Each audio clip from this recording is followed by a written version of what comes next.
I got some great comments and a few questions on my last video about my amateur radio station. So I figured I would do a video answering some of those questions and also talking about two-way radio for nomads.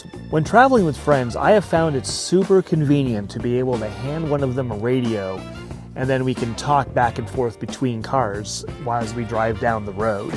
It eliminates the hassle of phone calls, and if somebody has to take a break or something, or if there's an emergency, worst case, then you just get on the radio and tell the rest of your group, hey, I gotta pull over. There are a few different types of communication services out there that nomads can use. So let's go over them with the nomad perspective in mind.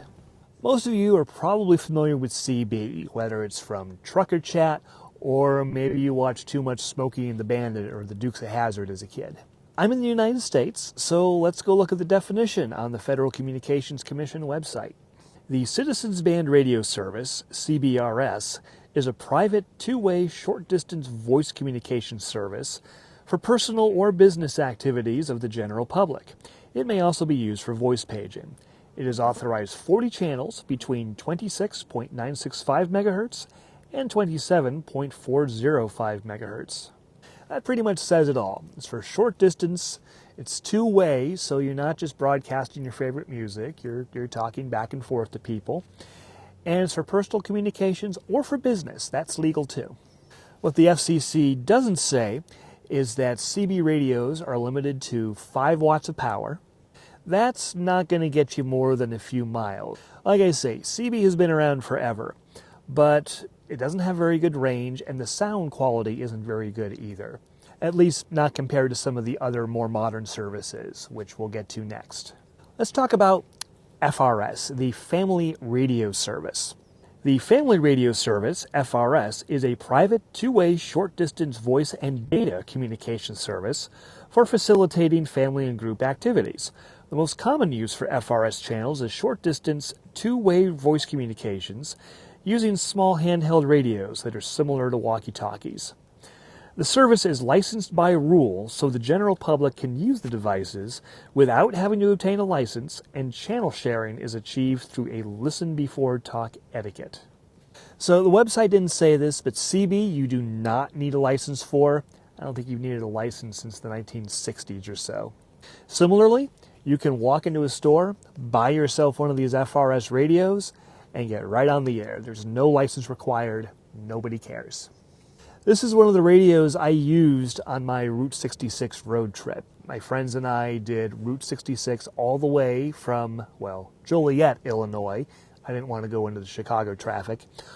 All the way to Santa Monica, California, using these radios in our convoy to talk to each other. It was simple, it was useful, no licensing required, and if we're just talking, over there to the next car up, the range is fine. These radios are limited to half a watt of power, so they're not going to go much more than a mile, and if you have any obstructions in the way, like hills or even trees, that's going to be even shorter. They're also limited to the little stubby antenna you see here. You can't change it, you can't do anything to the antenna or the radio or anything. It's just out of the box, use it. Which, for family communications, is all you need anyway. Stepping up from that is GMRS, which is what this radio is. The General Mobile Radio Service, GMRS, is a licensed radio service that uses channels around 462 MHz and 467 MHz. The most common use of GMRS channels is for short-distance, two-way voice communications using handheld radios, mobile radios, and repeater systems. So, very similar to FRS. In fact, this radio and this radio use exactly the same frequencies. They even use the same channels. Test, test, test, test. I can talk to the GMRS radio with my FRS radio. Interoperability is nice. GMRS lets you use up to 5 watts of power on a handheld radio such as this. And like the FCC said, there are also mobile radios available where you can use up to 50 watts, 10 times as much power as this, 100 times as much power as this. You are also allowed to swap out antennas. So this antenna is permanent. You can't change it. But if this was a GMRS radio that did allow you to change the antenna, you would be allowed to take this radio, plug it into a rooftop mobile antenna, and increase your range that way. The catch is you do need a license for GMRS. The GMRS is available to an individual, one man or one woman. This is the FCC definition. Don't go on me for not including non-binary. Take it up with them. For short-distance, two-way communications to facilitate the activities of licensees and their immediate family members. So, this one's a little weird. I have a GMRS license. That means that I and any family member can use these radios under my license. To use this radio, you just need to give the FCC $35. That's good for a 10-year license. That's $3.50 a year for the privilege of using this radio. That's not bad. It's also pretty cool because GMRS and FRS are interoperable, so you can have your GMRS radio with the 50 watts of power, the bigger antenna on the roof. Put yourself in the middle of the convoy. Then, people on the front, people in the back, on their FRS radios, they'll be limited to their half a watt and these little antennas, but you in the middle will be able to hear everything with your superior equipment. And if necessary, if the front and the back of the convoy can't hear each other, you'll hear it all. You can relay, so it keeps everybody on the same page. So finally, let's get to the radio that started all this, amateur radio. The amateur and amateur satellite services are for qualified persons of any age who are interested in radio technique solely with a personal aim and without pecuniary interest. That's a fancy way of saying personal communications only, no business allowed. These services present an opportunity for self-training, intercommunication, and technical investigations. 29 small frequency bands throughout the spectrum are allocated to this service internationally. So, 29 bands. These radios have 22 channels. Well, GMRS has a few more. FRS has 22 channels. CB has 40 channels. This doesn't use channels. There are entire bands of radio spectrum allocated to the amateur radio service. This little radio does two of them. It does the 2-meter band, which is about 146 megahertz, and it does the 70 centimeter band, which is about 440 megahertz. And that's just two of the 29 available to ham operators. Now, you do need an amateur radio license in order to use an amateur radio. And unlike GMRS, it's not just giving the FCC $35, though you have to do that too. You also have to pass a written exam. This consists of questions about radio in general, how radio waves work, basic electronics like what is a capacitor, rules and regs, stuff like that. As far as Nomads are concerned, if you're traveling in a convoy and want to have much better range, then a ham radio will be great. And a technician license for a 2-meter or 440 radio will work perfectly for you. If you want to do some of the stuff I did in my last video, like talk to people all over the world, you'll probably want to step up to the next level, which is the general class.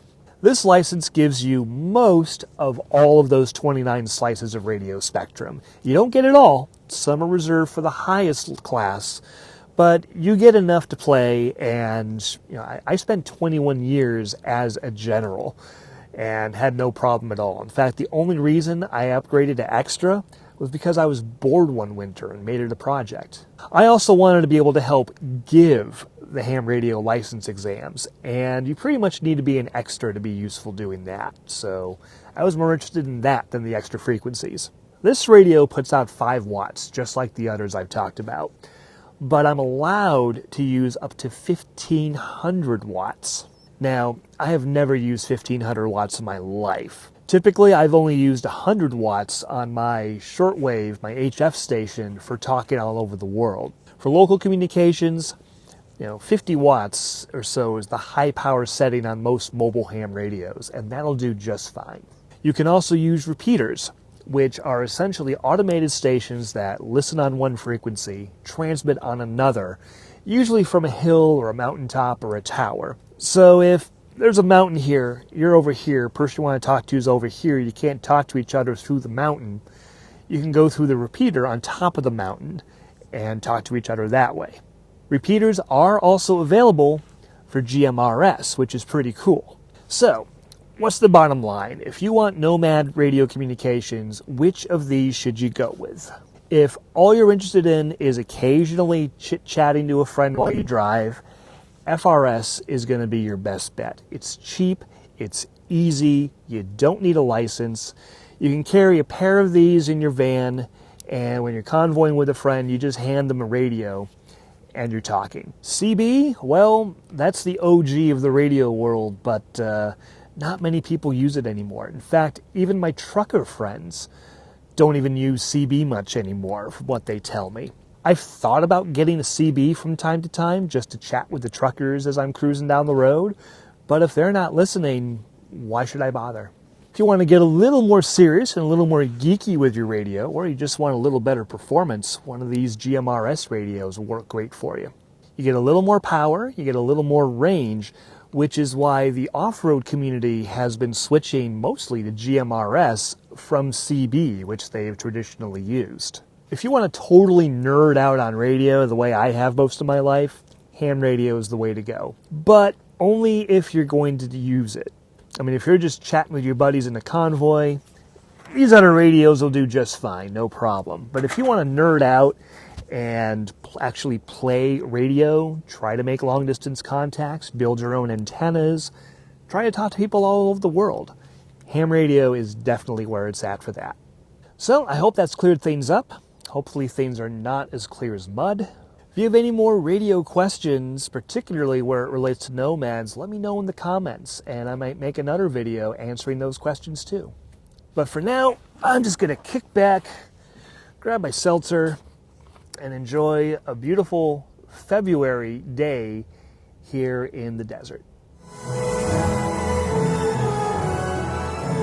Fleeing from the Cylon tyranny, the last battle star, Galactica, leads a ragtag fugitive fleet on a lonely quest. A shining planet known as Earth.